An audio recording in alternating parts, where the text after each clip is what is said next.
Virginia, not West Virginia, but the western part of Virginia, in the Shenandoah Valley. So how's it going? How you all out there? What's going on? Just wrapped up my latest visit, this time to Harrisonburg, not Harrisburg, but Harrisonburg, Virginia, and I am in the gorgeous breadbasket of Virginia, the Shenandoah Valley. Mountains on that side, mountains on this side. Absolutely stunning. And just wrapped up a visit to Harrisonburg, where I met another close to 20 refugees, a few of whom I had seen previously at King's Dominion for the Brian Poiki Fest. And then this morning did a Richmond visit with a lot of folks. And I think I'm pretty much talking to myself right now. ACB, what's going on? You're up early. So yeah, this is an absolutely stunning part of the country. It's a much longer drive, but it doesn't have the hassle of sitting in the stop and go traffic of the DC approach and DC Beltway and Interstate 95. And so here it's lovely. There are sheep over there. Oh, interesting. Been seeing a lot of cattle here. This was known as the breadbasket of the Confederacy during the Civil War. I can't show it to you, but trust me, it's gorgeous. Look up some photographs of the Shenandoah Valley. But I got to say, lovely experience this weekend with those I met at King's Dominion, which wasn't all the same people I met at the event this morning. So I can do a rough count in my head. I think there were probably about 20 people yesterday, the refugees that were at the Bri that I didn't see this morning. But this morning I saw probably about 15 people I hadn't seen yesterday, plus another, I'd say 12 that I had seen, says 27, 47 with that. Probably another 15 or 20, so let's go about 70. So about 70 refugees in Virginia this weekend. That rough count. I can look at the photos and count them up, but I think it was about 70 total. So that was fascinating. I hope you guys can hear me okay, because I have no way of knowing if you're hearing me if I'm just talking to myself. 51 people here. Be sure to hit the like button. To all the refugees I met this weekend, thank you for your time and your hospitality and in your fellowship and sharing your time with me. I really appreciate it. You enrich my lives. I hope that you found my visit worth your time and worthwhile and maybe even entertaining and informative. So, yep, this is God's country out here, man. You know, you say West by God, Virginia, but this is Western Virginia. Of course, my ancestors settled Virginia, starting in Jamestown, back in 1621. The first royal governor of Jamestown County, Virginia, was Sir Francis Wyatt, my 17th great uncle. His brother, the Reverend Hout Wyatt, was the progenitor of the Wyatts in North America. And today, from that line primarily, but from another line, went to Massachusetts later on, but from that line primarily, about 90,000 Wyatts living in North America, most living in the United States, some living in Canada. And they settled Virginia, but they weren't this far out. The Indians were still in this area at that time. So I'm on a beautiful drive up through the Shenandoah Valley right now. And I spent the past few days here in Virginia at King's Dominion on Friday. Got to see Fat Man perform. Johannes, he was really good. Johannes Brumna, really good performer, amazing voice. I understand some people think he isn't as good as he used to be. I didn't hear him before, so I don't know, but he's amazing now. He thinks he's a better singer now, and he's probably right. So that was fascinating. And then I met Yaku, the organizer of the Brian Poiki Fest. So I was a judge at the, some of you may have heard this already, a judge at the Poiki Fest, which was pretty cool. Mad Max was with me on my team, and the team that won, the Poiki that won was one we actually judged, so it was pretty cool. And it was actually a lamb shank. I don't eat lamb, but man, that was good. That was good. So they got me eating lamb, they got me eating oxtail, two things I don't eat, but I had to judge fairly, and the lamb shank won, so that was pretty cool. Hotel there, are they out of business? Doesn't look promising there. It's pretty empty, that hotel. So yeah, that was Friday and Saturday, and then this morning I stayed overnight with Mad Max and his family, wonderful folks, and then we had a meet and greet this morning with folks in the Richmond area, some who couldn't come to the Poiki Fest, and some who had been there, so that was lovely. We talked about some of the issues. And then I got on the road, and rather than fight the traffic on Interstate 95 to get back to DC and the stop and go traffic, which is such a pain, I hate driving around DC, I took the longer route. And on the way I realized that I'm going to pass by Harrisonburg, and I'd heard there were some refugees in Harrisonburg, because I remember people were like, I'm coming to Harrisburg. I'm like, Harrisburg? I don't know anything about you guys coming here.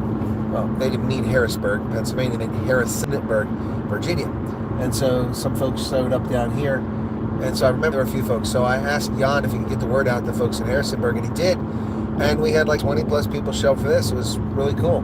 Short notice. They knew about 2 hours before I got here, an hour and a half before I got here. So I really appreciate people just coming together in short notice. It was really awesome. Great to spend time with you guys. And I'm going to be stuck behind this truck unless I hit the gas. So I got to hit the gas because he is running up my butt, and there's another truck here. So I'm not going to get stuck.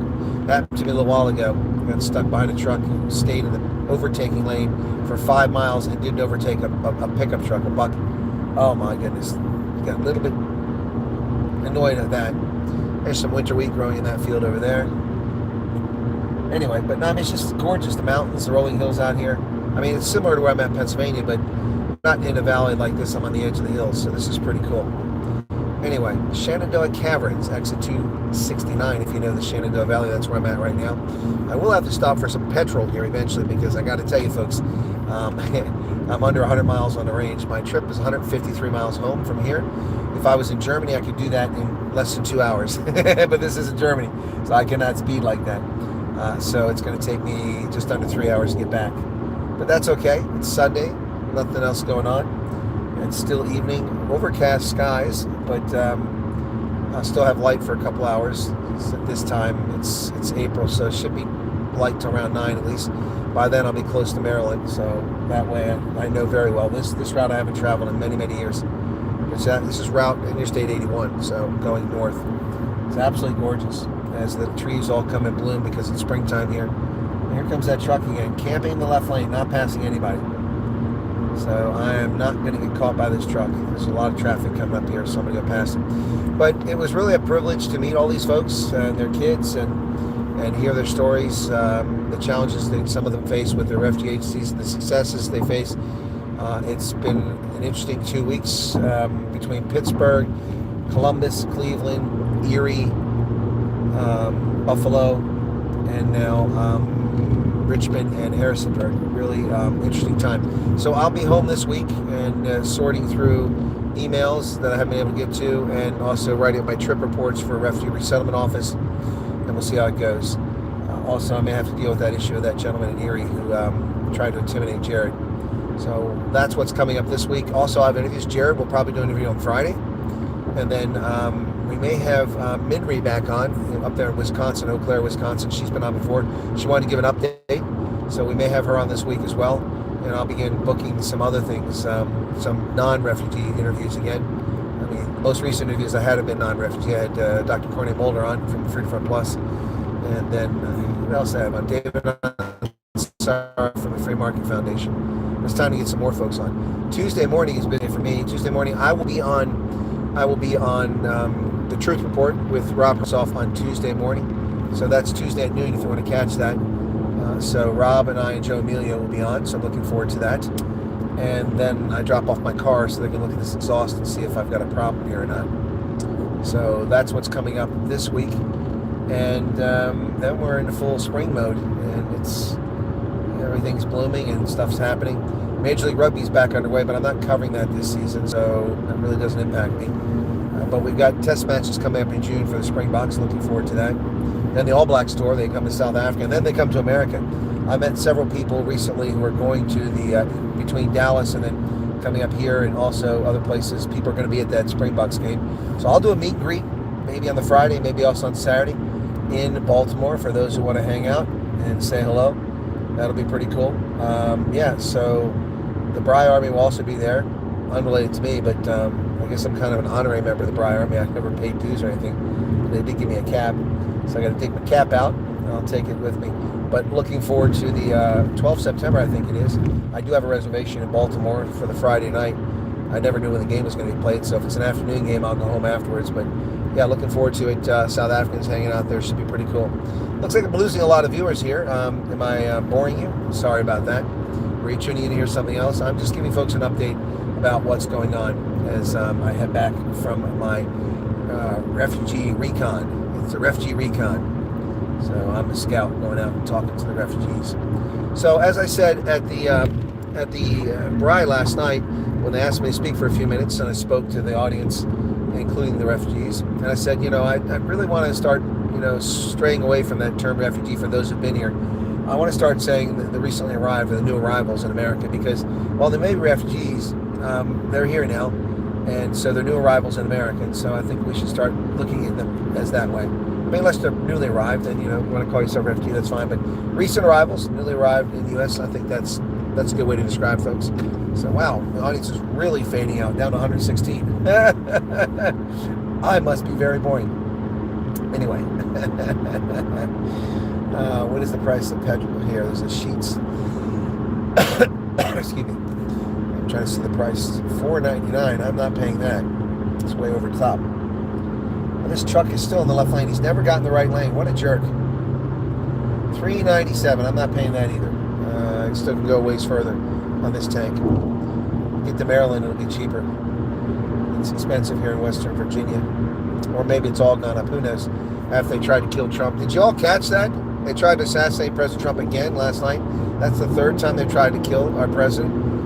At Butler, then at his golf course, and now they tried to do it at the Correspondents' Dinner at the Hilton in D.C. Unbelievable. Unbelievable, folks. These people are demonic. They're demented. They're just really nut jobs. And they're not very bright. Thankfully, they're not very bright. Andros Foods, North America. Never heard of it.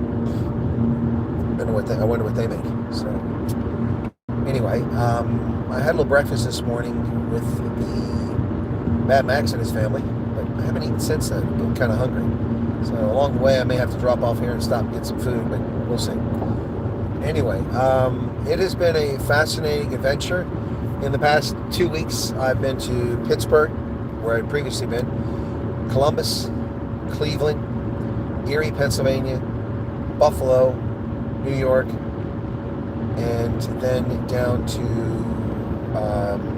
Richmond, and today Harrisonburg. So quite a round-robin tour, meeting South Africa's recent arrivals here in the U.S., courtesy of President Trump's program to help South Africans suffering from unjust racial persecution come to the States. And, for those of you who are not paying attention, it's unjust racial persecution. It's not a white genocide. It's not inability to get work. It's unjust persecution. So that's the bottom line. A lot of media outlets want to ignore that, and they want to mislead people. But I got to tell you, folks, it's lovely having a whole ridgeline, mountain forested off to the right-hand side, one to the left as you drive through the valley here. Really beautiful. I'm actually seeing a lot more traffic on Route 81 than I expected. I thought it'd be a bit lighter than this, but it's a lot heavier. It's been many years since I traveled on this road. So if you're saying something in the chat, my apologies, but my attention's focused on the road. I have to pay attention to the road. Can't be looking down the chat. So my apologies for that. So hopefully you're not asking me questions. You're just chatting with each other or saying hello. Because if you're asking a question, unfortunately, I won't be able to get to. A lot of trucks out here. I guess I underestimated the number of trucks. But it's certainly so far smoother and better route than going up towards D.C. But it's a lot further. I added 2 hours to my drive. Instead of a 3-hour drive, it's a 5-hour drive. But you know what? Again, it's Sunday. This is absolutely beautiful countryside, and I don't mind. I'm just getting kind of hungry. Maybe like Penny on the Big Bang Theory. I'll go out for a run and get myself a bear claw. Just kidding. A lot of farms out here. As I said, this was the breadbasket of the Confederacy. This is where a lot of the food came from to feed the Army of Northern Virginia. It was the Shenandoah Valley. And General Sheridan went on his ride here and torched everything, burned the crops. Took a while before he could get his cavalry through here, but he did it. Really trashed the region back in the Civil War. But, anyway, I just want to give you all a heads up, let you know what's going on, where I'm at. And I'm headed back to Pennsylvania, so I'll hopefully have some time to decompress, start working on some of these reports, and also I've got my judge regular training coming up as well pretty soon, so I'll be doing that. Anyway, Edinburgh, that's not spelled right, it's spelled Edinburgh. So Edinburgh is B-U-R-G-H in Scotland. Edinburgh here, so I'm using the German spelling. Anyway, if it was in New Zealand, they'd probably say Edinburgh. Just thinking that's the case. Anyway, I might have to stop one of these little rinky-dink towns that pay their high prices for petrol. Let me check my range here. According to this, I have enough fuel for 70 miles. 75 to the Maryland border. Maybe if I slow down and coast down hills, I'll get there. Or I'll just have to buy a little bit of gas here, pay a few pennies more, and then fill it up on that side.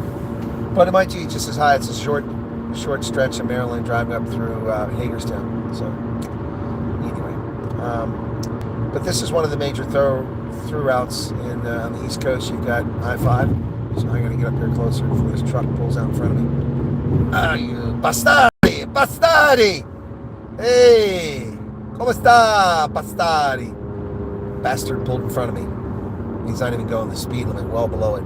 Just cutting right in front of me. I knew it. I saw it coming. It's so predictable. My mother's probably rolling in the grave. What are you doing yelling at truck drivers? Yeah, because he's acting like an ass. Dangerous. And passing up a hill, too. What a jerk.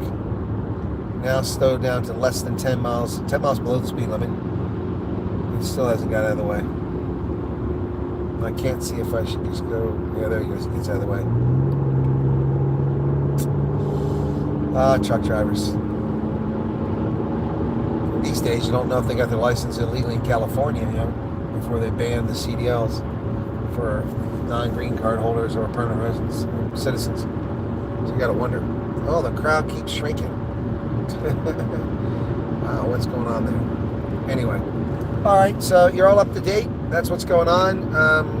I might do a night owls after I get home. Maybe. If I get home about 10, maybe I might do 10:30 or 11 o'clock tonight. Just do a wrap up and talk about President Trump, the assassination attempt, because I haven't had a chance to talk about that yet.